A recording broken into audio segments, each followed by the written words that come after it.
All right, there we go. Again, welcome everybody. Again, I'm John Morton. Here's a nice picture of me. You can see that. If you're actually wondering, today I also have a bow tie on, but my shirt is green and not blue, but pretty accurate to what I actually look like.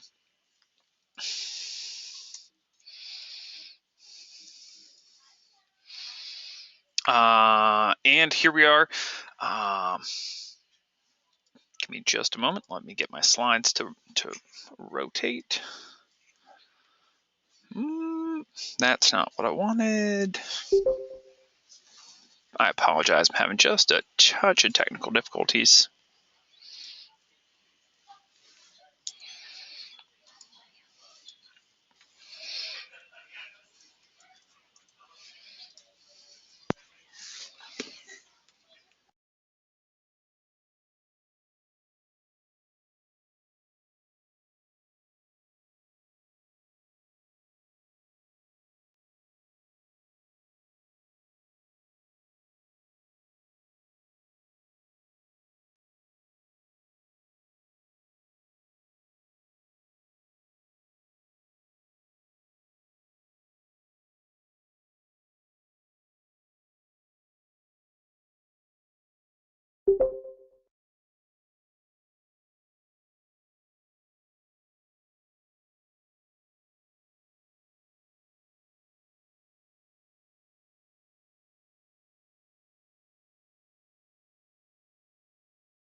Hello, everybody. Sorry about that. I believe we are back in. Is everyone able to see the Psychology of Play slides? Yes. Okay, fantastic. Thank you all so much for your patience and for bearing with me. I'm going to go through to our next slide. Where are we going?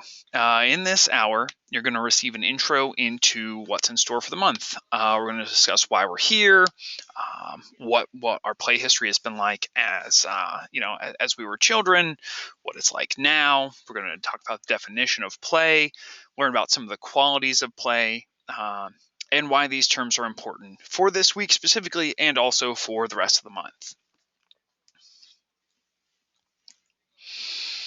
Additionally, after this, Marie Belland, another one of the instructors from Psychology of Play, is going to be talking in another go-to training, and she'll be answering any questions that you have about your assignments for this week. So if you haven't already emailed your instructors or gotten questions answered, Marie will be answering questions at the end of the session.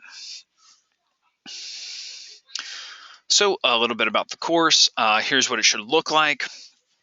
This is kind of a breakdown of what your course is like from your view. So you'll see all your assignments from week to week. So those are all the things that you should have there in front of you. Lots of activities in each week. There is no book necessarily that we're gonna be going from, but there are readings. Do the readings. It will make your life so much easier. You'll be on track. You'll know what we're talking about. You'll be able to kind of respond in an educated way about all the discussion posts, as well as the activities and the challenges that you'll be doing in the week. The discussion posts you're going to be taken directly from those readings, so pay close attention to them. Make sure that you're doing your challenge, discussion, and brain teasers. They're open book, those brain teasers. So or open reading, I guess. So make sure it's points that you don't want to leave on the table. It's definitely something that they're there for you. We want to help you be successful. So really, no need to do poorly on those. If you are doing the reading, keep the reading open. Go through it when you do your tests.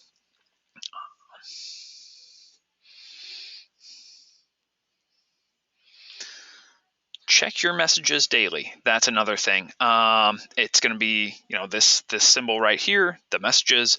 Make sure that you're, communicating, getting your communications. If you have any questions, you can always email your instructor.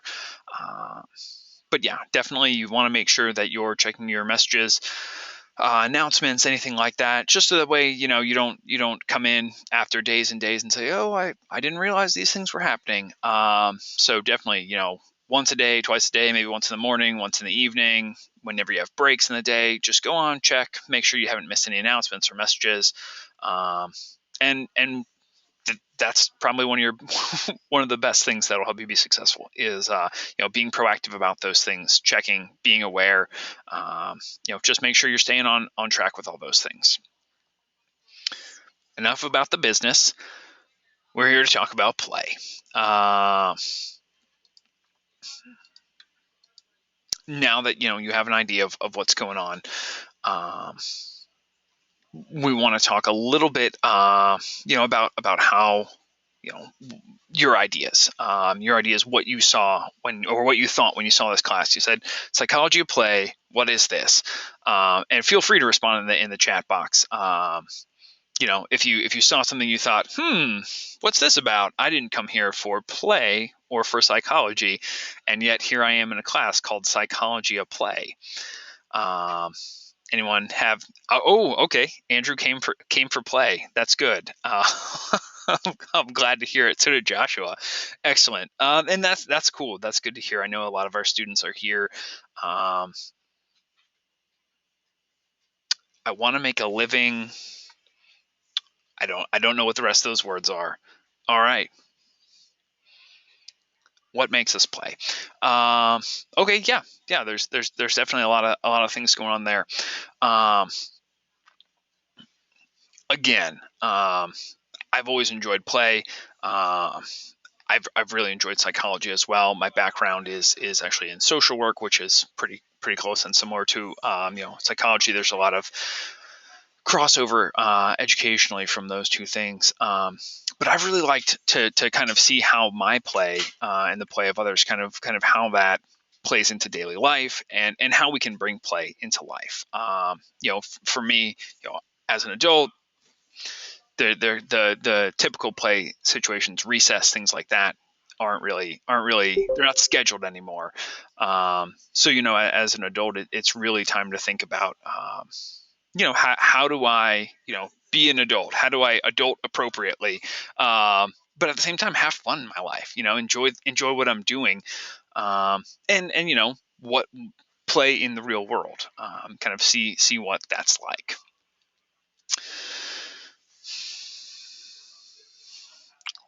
So, why did you come to Full Sail? How to be an adult should be a bestseller to us youngsters. Yeah. How to adult.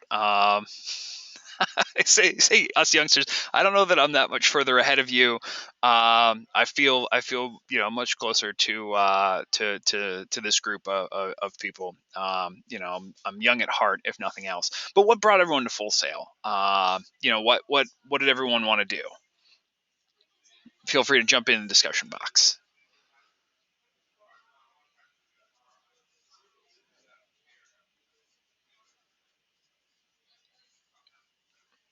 Justice, if you missed anything, it will be in the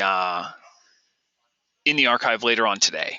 But no, you're good. If you're jumping in, that's great. Okay, so it looks like everyone is here independent. Okay.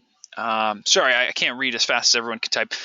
What I think it all really comes down to is everyone's here because they want to be creative and they want to find something that they can do that they'll enjoy.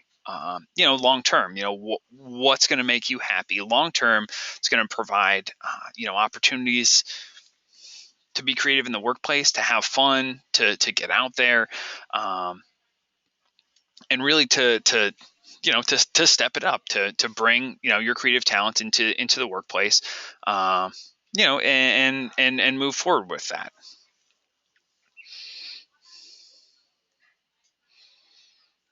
So big picture thinking. there's definitely tons of reasons that we're all here. In reading all your responses, there's a lot of creativity. That seems to be the common theme and the passion that everyone has. Right there, it tells me that everyone's a player already. Everyone has something that they really, really like, that they enjoy, that they dive into and get lost in. Which, whether or not you've known that previously, is a form of play. It definitely is. It's fantastic. It's a lot of fun. So I'm glad to see that everyone is creative and wants to play in that way. So creative, successful, innovative. Your creativity surges, your innovative ideas flourish. All of a sudden, you can come up with solutions to problems that you didn't see before. And your relationships are strengthened. So if you think about that, when we are working creatively, we have skills that kind of shine. We have the ability to step out and do a lot more than we ever thought we could do. These are all things that are going to help us be successful in our industries. It's the creativity. People who have joy, or play as we call it, in their lives seem to see things differently. The world appears differently when you have joy, or when you're playing, when you're having fun. My dad always said, if you love what you do, you'll never work a day in your life, which is I think, a pretty accurate statement. I really enjoy what I do every day. I like working with students. I like helping people, and I really have fun. I'm excited to come to work every day, and that's really what we want for all of you.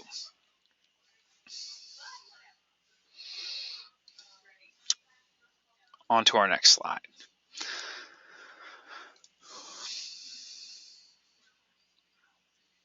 So this class came to be to. I'm sorry. Give me just a moment. Basically, this class came to be to give everyone the opportunity to boost themselves up, to be competitive within their industries, to give everyone a different and new perspective, right out of the gate. I'm sure everyone just came out of creative presentation, and that's awesome. Creative presentation is really, it's a fantastic way to start. And right now we want to get everyone in the mindset of play, of joy, of enjoyment, of what we're doing moving forward. That's really, I think the best thing about this class is that really we want to just shape, the way that you view everything else. Because again, everything that you do from here on out are the steps you're taking into your careers. Kyle got an A. Congratulations, Kyle. That that's good to hear. So right, we really just want to shape, what everything looks like from here. How you're moving forward. So if this is something that maybe you thought, I didn't want to be here for this, or I didn't think this was what I was supposed to be doing. We hope that you would, give us a chance. Be open-minded to what we have to say. This class is really, it's a great way to have fun. It's a great way to kind of, change the way that you think about and look at, school and education. And ideally, be happy moving forward.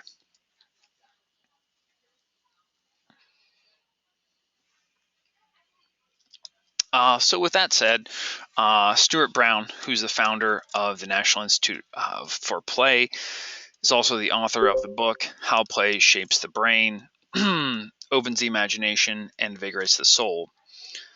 Since we're using his definition, I feel like you should probably use.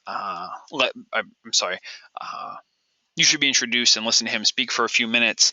I believe that if you go to the materials section, there should be a YouTube clip. I may be wrong about that. Give me just a moment.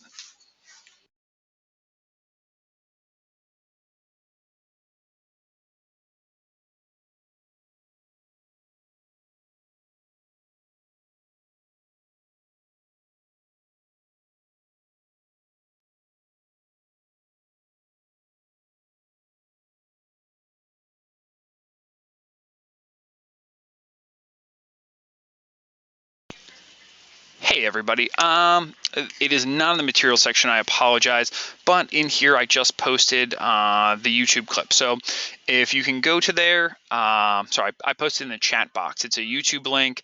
The videos in the material section may be funny, but this is a different one. It is Stuart Brown. So is everyone able to click on that and watch the video? It should be about 4 minutes. But go ahead and let's start watching that, and I'll come back to you after the video is over.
All right, everybody, getting back in at different times, but hopefully everyone got to see that in its entirety.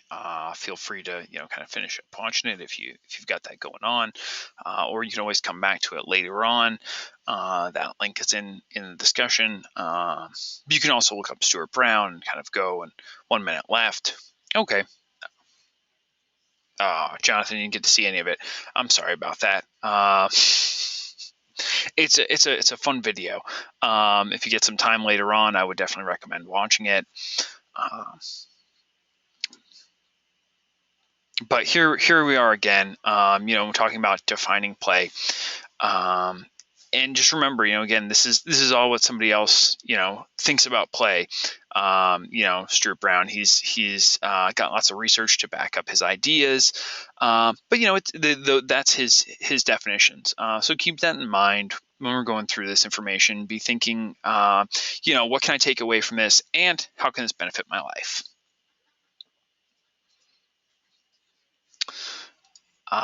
So we'll begin with his definition of play. He does discuss how hard it is to define play, since it's so different for everyone, but he's narrowed it down to 7 qualities. These can all be found in the reading as well, so definitely look for these. They're really important. These 7 things, write them down now, keep them in your notes. You're going to be using them later on, so definitely, they're important things that I would recommend everyone talking about. So, the first one. Whoop, there we go. Apparently purposeless. Done for its own sake. No survival or practical value. Only done for its own sake. Which is why people think sometimes play is a waste of time.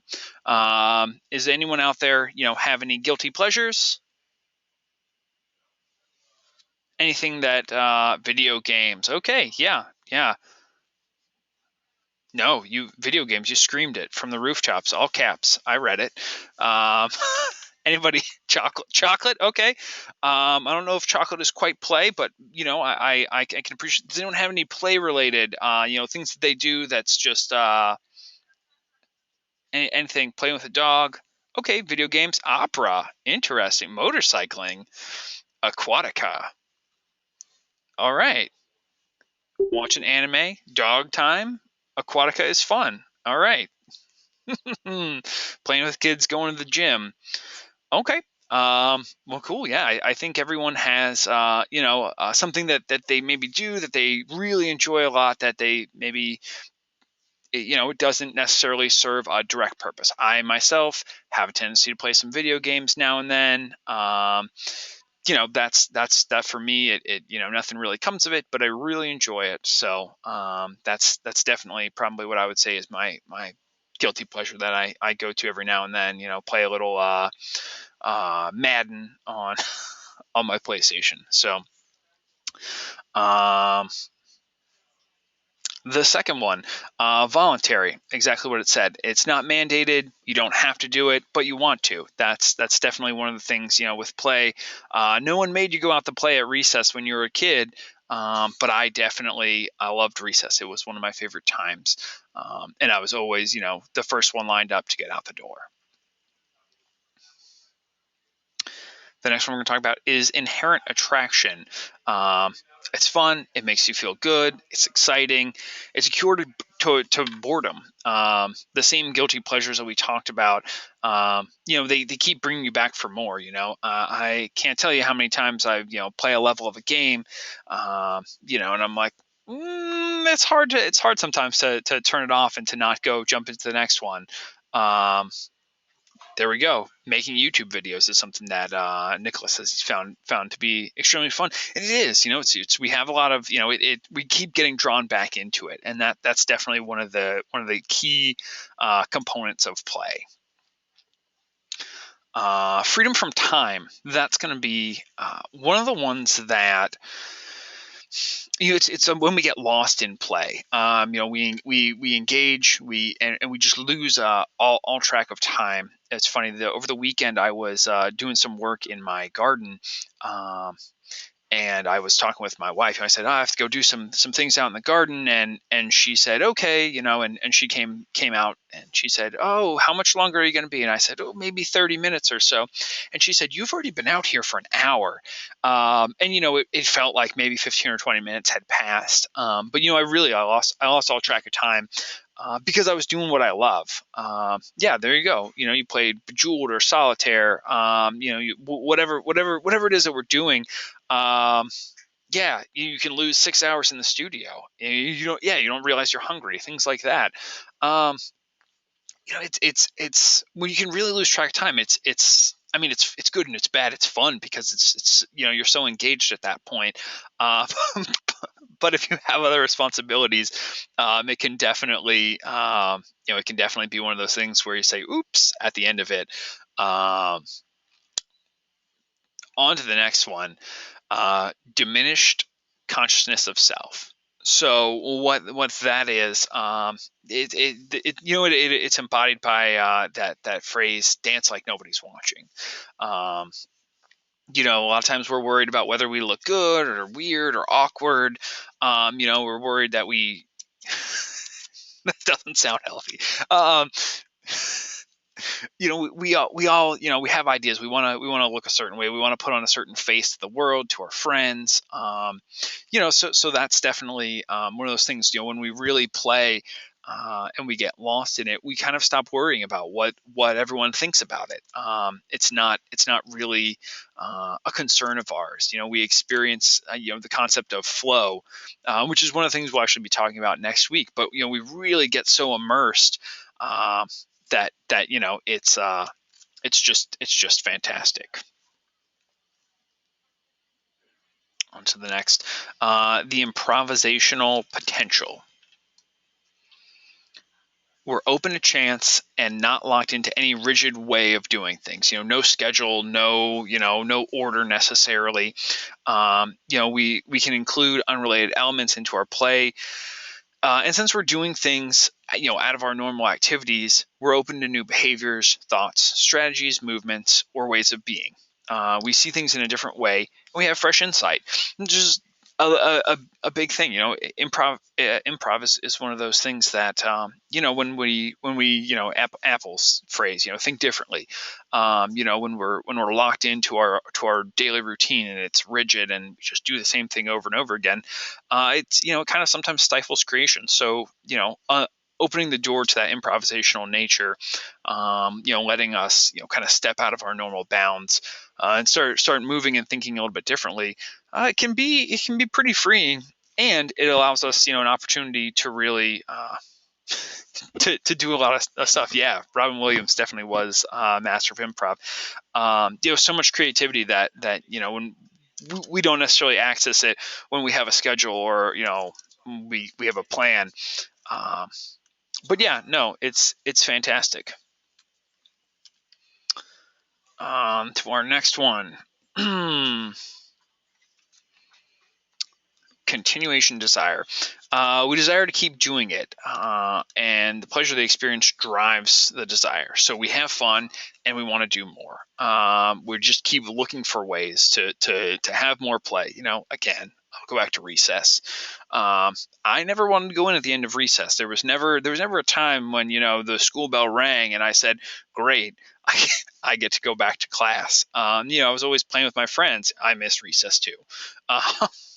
That was always a lot of fun. Or PE class, whatever it was. I was always, we feed on that. We feed on it because it's so much fun. We enjoy what we're doing.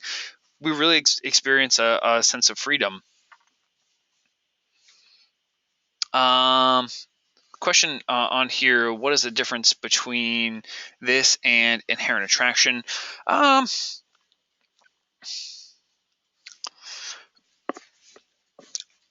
There's probably some crossover between the two. The attraction maybe is something that We don't necessarily have to, have experienced it to know that we want to do it.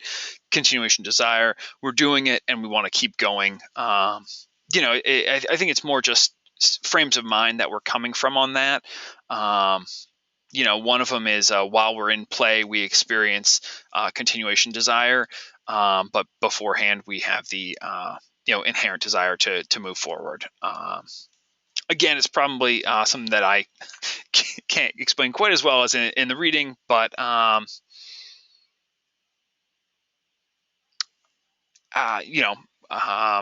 should probably answer.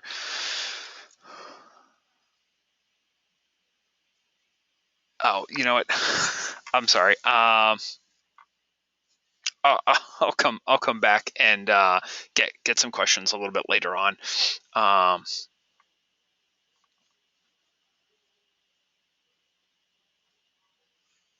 So my apologies. I will come back to that.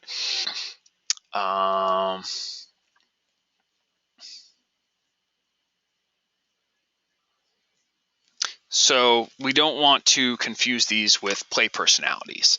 Play personalities are something that's going to come up a little bit later on in the next go-to training. We're going to be talking about them with Marie. So just kind of keep that in mind. That the qualities of play and play personalities are two separate things.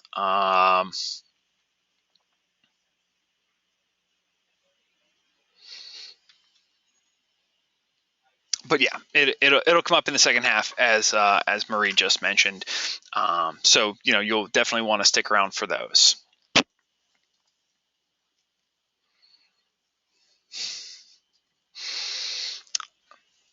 So also, this is kind of one of the slides that I like the most in this. It's about the journey and not the outcome. So play can be a valuable tool in a lot of different circumstances, but the important thing here is that it has much more to do with attitude and the motivation rather than the specific activity. So the statement can sum it up very well. It's all a state of mind more than the act. Two people may be doing the same activity, however, only one may be engaged in actual play. If one person enjoys painting, then they are more likely to engage in true play than someone else who's just going through the motions. Again, the attitude and the motivation all are involved in the journey or the process. Think of the times when you're so focused on the end result of something that it stifles your creativity.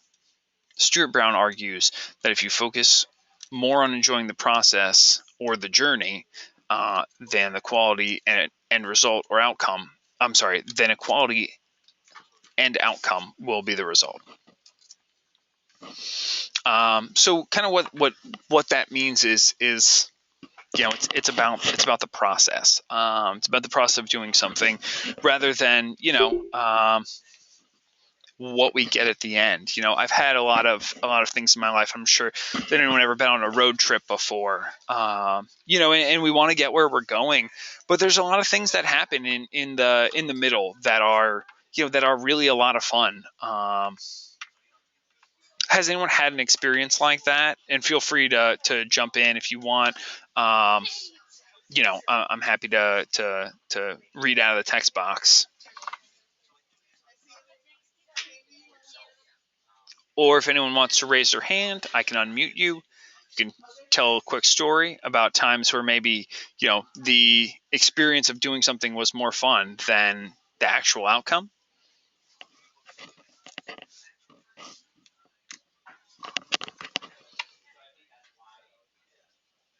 Justin jumped on a Greyhound when he was 20 and traveled for 2 months. Wow. Where was the most exciting place that you went in that 2 months? California. All right. Wow. Okay. Well, that's pretty cool. Marie wants to know if you met a lot of people.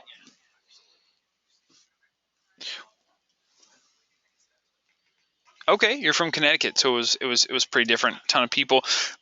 Did you do any work while you were on that, or were you just traveling, or did you save a bunch of money for it?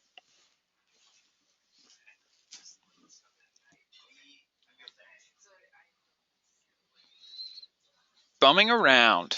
All right. Wow. That's pretty cool. I definitely admire that. I don't know that I would have ever been able to do that, but that's pretty impressive. Wow. Okay, starting a new business.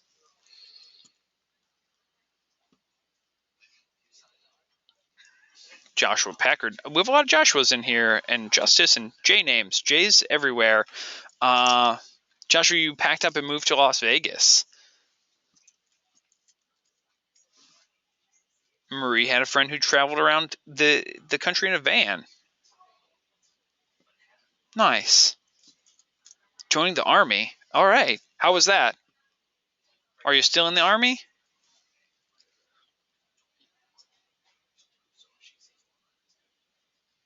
All right. Yes. So it couldn't have been that bad. I'm sure that's one of those things. Basic training. I always hear that a lot of people when they go through that, it's one of those processes that it's terrible while you're going through it, and then at the end, everyone always seems to really have built a lot of camaraderie with the guys and ladies that they went through with. Um, wow. Okay. So a lot of people. So marriage. Okay. Yeah, that's definitely a process. Um, yeah, no, fantastic. I know for me, a lot of my education has been that way. Oh, wow, a combat tour. Awesome. And thank you for your service. Yeah, wow. All right. Okay. So a lot of people have been, all over. Okay. And, wow. All right. That's a lot. That's definitely a lot. I'm sure I have a handful of friends who, who have served, and it's funny because they talk about it seems like it's a very unpleasant experience. Um, I'm sure while you're on deployment in the military, but you come back and it seems like everyone really a lot of times has fond memories of that. Um, that's definitely another one of those things where I'm sure it wasn't anything you'd ever call play, but right, the process is kind of what builds us, and makes us bigger, better, stronger at the end. Um, all right, well, it sounds like everyone has has kind of a lot of interesting experiences there. Um, I do have a little bit of extra time. Um, I know that some people may have some questions about this specifically. I know between Marie and I, we're going to try and get some of those answered. I don't want to run too far over or give her plenty of time. But does anyone have any questions, kind of right out of the gate? Anything that they're just wondering that they want to get answered that they haven't emailed about already?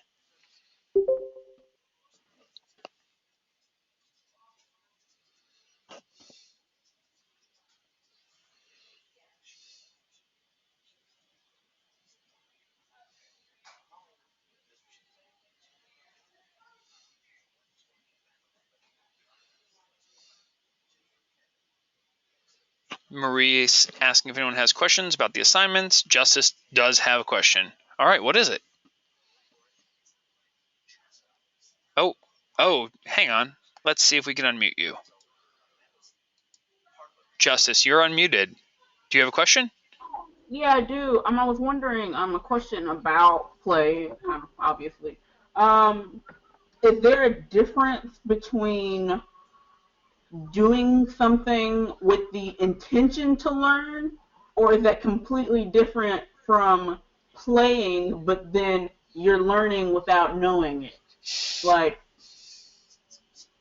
you know how we were talking about the person who's painting, and then the person who's painting is doing it because they love painting, and they're just doing it because maybe it's a hobby, and then the other person who is painting, that's I guess maybe I guess I don't know. I guess because it has purpose, maybe it wouldn't do play because they're doing it with purpose to learn instead of doing it. But see, they're doing it because they want to learn. Well, So if interest is still is it. sure. Yeah, no, I get what you're saying. And I think it's this. Play doesn't have to necessarily encompass every one of the one of the aspects of play. A lot of times there can be play that I really like to paint. So I've had, commissions that I did where, someone paid me to paint something. So there was definitely a purpose behind it. But I was still able to, kind of to get lost in it, to lose all sense of time because I enjoyed doing it. It doesn't have to, hit every one of those markers to be play. But you play will encompass one of those things. So I don't know if that did that clear that up for you. Yeah, I think it did. I think that's kind of more so asking, does it have to hit every marker instead of in order for it to be considered play? No, definitely doesn't have to hit every marker, but a lot of times it will hit one or more, but it doesn't have to. Like I said, you can have play that is very purpose driven. A lot of times, people in the recording studio, making a recording, things like that, get lost in time. They really throw themselves into it, and right, they're trying to make a record or whatever it is that they're doing. So definitely we don't have to, play doesn't have to be purposeless, but it can be. We have the freedom to do things, to engage in stuff that's purposeless. Okay. It also, can you guys hear me okay? It's Marie talking. Hi, Marie. Okay. Hi. I just wanted to say it also varies from person to person because, one thing that something that you may consider play, another person may not consider play. For example, my husband is a software engineer and he loves to read books about different software languages. And to me, that is just so boring. So, and he's always telling me, you can do that. I have no doubt that maybe if I wanted to do it, I could do it, but it's just so boring. And he just enjoys it. Like that's his fun reading for him. So, so it just depends on what each person prefers. And again, I just want to reiterate what John said as well with, it doesn't have to hit every single quality of play for it to be considered play. Does that Yeah, make sense? Okay. yeah, no, definitely. That's accurate. Everyone's play is a little bit different. And right, two people can be doing the same thing, and it can be play for one person, and the other person, doesn't necessarily enjoy it. Kyle, I see your hand is up. I'm going to unmute you. Do you have a question? Hello? Hey, Kyle. Oh, great, I'm on the air. Hey, what's going on? I'm just kidding. I had a question about the challenge activity. Is it too soon to ask about that? You can ask about it. We will see if we can get you an answer. Okay. I noticed that the formats for it is Pinterest, Adobe Slate, Pictochart, and Prezi. Two images representing your past day, blah blah blah, and then identify and explain. Now, is there any way that I can use possibly Keynote or PowerPoint for this? We actually don't want you to use Keynote or PowerPoint, only because it's really about stepping out into into something new. I know everyone probably was using one of those two, either PowerPoint or um, Keynote last month. So it's really just it's about taking one more step out. I realize it might put everybody out a little past their comfort zone, but we definitely want to see them, using one of those new forms. I will say that if you haven't used Prezi, um, It's a lot of fun. it's PowerPoint for cool kids. I mean, I don't want to. I don't. Yeah, Justice loves Prezi. It's really fun. It really is. It's super cool. It's pretty similar to PowerPoint. As PowerPoint for hipsters. There we go. That's accurate. You saw my picture. I fall into that category, or I get told I do. So yeah, I would say just take a step out. See if you want to try something new. Prezi's a great way to start. Pinterest boards are also a good one. So I would say definitely use it as an opportunity to kind of expand your horizons a little bit. Okay. All right, cool. Does anyone else have any more questions? Tara, glad that you love to use new things. That's awesome. It's always good to learn. Right. Maria is reminding us that it's nothing to be afraid of. They're super fun programs. I'm always I have a Pinterest. It's not that interesting, but I have one. Prezi again, super fun. Picked a chart. It's a great way we can we can see a lot. They make it's kind of cool graphics. Anyone else have questions? Anyone have anything else they want to add to the conversation?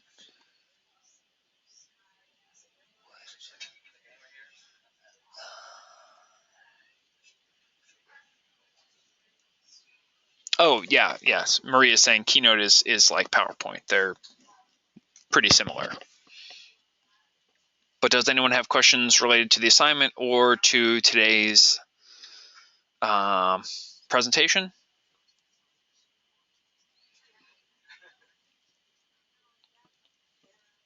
The assignment says 2 pictures, 2 images. Yes, 2 pictures. Yes. 2 images. Sorry. Go ahead. Yeah, 2 images for the past, 2 images for present, and 2 images for future play. So you want to take 2 images that represent, your past play, things you've done previously.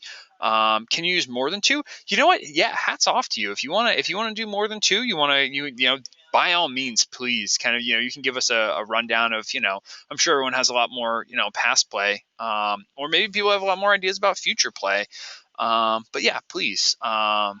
2 images or more. And you'll also want to identify and explain, what play personality is going into that, as well as qualities of play. We talked about qualities of play. Maria's going to be talking about play personalities. So yeah, that's where that goes. It does not have to be a picture of yourself. No, they can just be images. Maria's answering these questions. She's great. They're images that represent,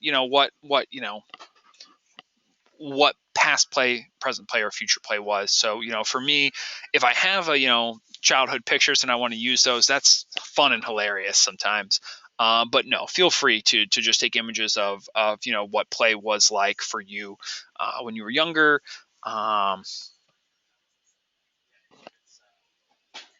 If you guys use, you're allowed to use personal images as well as images that you find online. The only thing that we ask, it's good for us to know if they're personal images. Just let us know that, these are personal images somewhere on your assignment.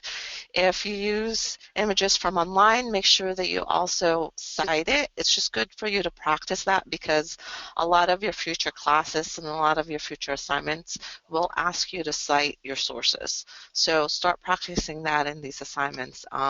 Actually, we do ask that you do cite it for this assignment, so make sure that you do that or you might get points deducted. Yes, absolutely. We want to make sure that we're giving credit. When we take images, we want to make sure that we have them. Speaking of which, I'll scroll down. This is our our page with all of our citations on it. So just make sure that you are adding those citations in there. Got it. Okay.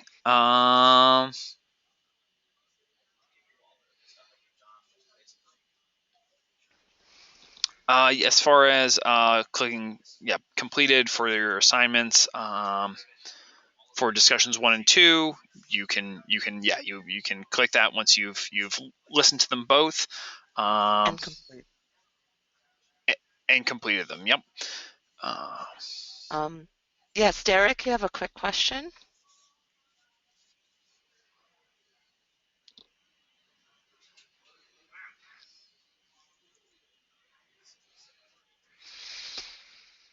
I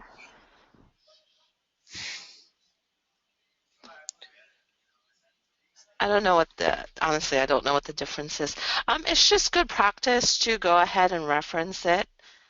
Okay, go ahead. Sure. If you want to raise your hand, I can unmute you. Where's Derek? I found Derek. Okay. All right, Derek, what was your question? Awesome. Hi, John. Hey, Quick question in regards to raising my hand real quick. sure. Does that mean like can you see me? Should I No, raise my hand? Or is no, there I'm like a sorry. button? There's I'm like sitting here picking my nose or there's something in the a hand camera. raise. There's a hand raise button. Um, yeah, there's a button. I it's weird. I don't know what it looks like on your end of it. Okay. Um, but Well, I I'll have no worries. I'll figure it out. The question I have is in regards to audio recordings in a presentation that are, for instance, like Logic has music on there that you can use without having to get the rights to use it. Do you right. have to cite things like those as well? Best practice, I would say it's never going to hurt to tell me where you got your information from. So if you wanna say, hey, at the end in your references, audio for this was taken from here. That would be Okay. your best practice. That way, there's no questions. We're all clear. And I know what your intention was, which for me, I know that, okay, well, you did your best to make sure that I knew where it came from. Okay. All right. Very good. Thank you. Yep, no problem. All right. Any other questions before I guess we're actually probably gonna take a few minutes.